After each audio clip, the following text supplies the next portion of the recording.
अस्सलाम अलैकुम। आज की तारीख 28 जुल्कादा 1447 हिजरी। एक फर्ज के बारे में हलाल पेशा इख्तियार करना।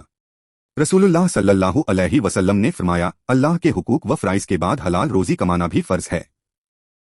एक सुन्नत के बारे में लुकनत यानी हकलापन दूर करने के लिए, दिल को रोशन करने और जुबान में कुव्वत और लुकनत को दूर करने के लिए कुरान की सूरह ताहा से इस दुआ को पढ़े, रब्बिशरहली सदरी व यसिरली अमरी वहलुल उद्दत मिन लिसानी यफ्क़हू कौली, यानी ए मेरे रब, तू मेरे सीने को खोल दे और मेरे काम को आसान कर दे और मेरी जबान की गिरह खोल दे ताकि लोग मेरी बात समझ सकें। एक अहम अमाल की फजीलत, हज गुनाहों को मिटाने का जरिया।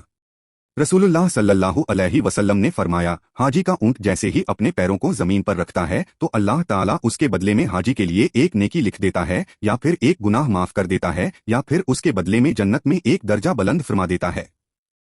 एक गुनाह के बारे में कुफ्र करने वाले नाकाम होंगे।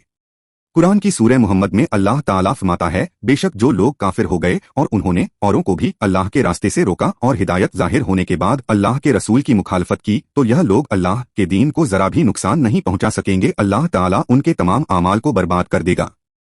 आखिरत के बारे में जन्नत में सबसे अफजल मकान।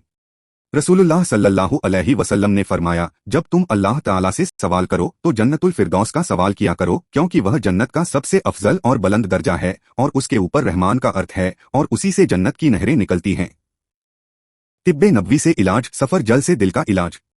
हजरत तलहा फरमाते हैं कि मैं रसूलुल्लाह की खिदमत में हाजिर हुआ तो आपके मुबारक हाथ में एक सफर जल यानी वही था। फिर आपने फरमाया, तलहा, इसे लो क्योंकि यह दिल को सुकून पहुंचाता है। नबी की नसीहत। रसूलुल्लाह सल्लल्लाहु अलैहि वसल्लम ने फरमाया, आदमी दूसरे आदमी का और औरत दूसरी औरत का सतर न देखे, और दो मर्द एक साथ और दो औरतें एक साथ एक ही लिहाफ यानी चादर और बिस्तर में न लेटें। इस्लामी तारीख। हजरत इमाम शाफी रहमतुल्लाह। हजरत इमाम मोहम्मद बिन इदरीस शाफई अपने वक्त के बेमिसाल आलिम दीन, जहानत और कुव्वत हाफिजा में मुमताज और हक के रास्ते में मुसीबतें बर्दाश्त करने वाले थे। उनकी पैदाइश सन 150 हिजरी में हुई। पैदाइश से कुछ दिन कबल ही वालिद का इंतकाल हो चुका था। 2 साल की उम्र में वालिदा मोहतरमा के साथ मक्का मुकर्रमा चले आए। 7 साल की उम्र में कुरान करीम हिफ्ज कर लिया। फिर मक्का मुकर्रमा के उलमाए किराम से इल्मे हदीस और इल्मे फिक्ह हासिल करना शुरू किया। जब किसी आलिम से कोई हदीस या कोई मसला सुनते तो फौरन याद कर लेते थे। बाद में इमाम मालिक रहमतुल्लाह की खिदमत में मदीना मुनव्वरा चले आए और उनसे 3 साल तक दर्स लेते रहे। कम उम्री में ही तमाम उलूम व फनून में इमामत का दर्जा हासिल कर लिया। सबसे पहले उन्होंने ही उसूल फिक्ह में अर्रिसाला नामी किताब लिखी। मुख्तलिफ उलूम व फनून पर उन्होंने तकरीबन 113 किताबें तसनीफ फरमाई है।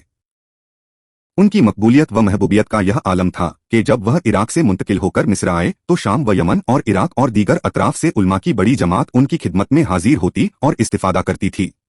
सुलेमान बिन रबिया कहते हैं कि एक रोज मैंने शुमार किया तो इमाम शाफी के दरवाजे पर 900 सवारियां अहले इल्म की मौजूद थीं। मिस्र में ही 54 साल की उम्र में 30 रजबुल मुरज्जब सन 204 हिजरी को बाद नमाजे मगरिब वफात पाई और बरोजे जुमा बाद नमाजे असर तदफीन अमल में आई।